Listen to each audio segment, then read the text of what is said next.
Adelie penguins live only in Antarctica, and nearly 10% of all Adelies call Ross Island home.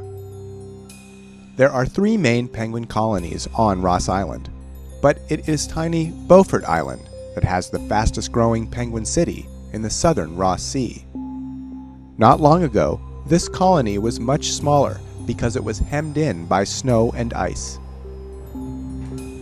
Today, rapid warming has melted those barriers away, uncovering new areas for the penguins to nest and allowing the colony to grow.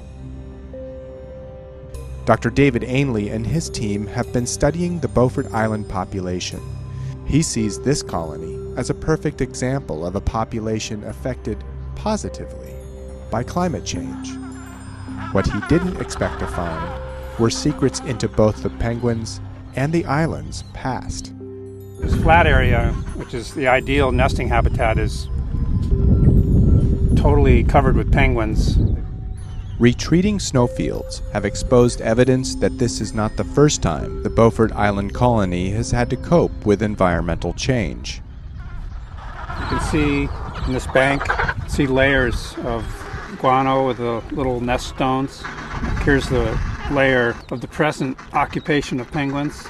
And then there's another layer of guano with nest stones, and then another layer down here.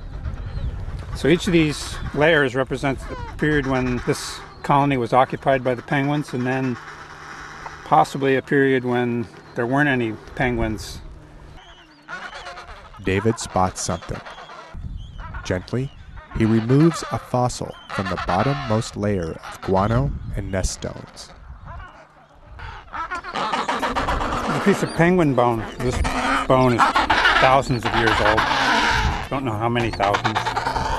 Geologists would try to determine the age. By knowing that, they would then know how old that layer is and then begin to reconstruct the glacial and geological history of this part of the Ross Sea.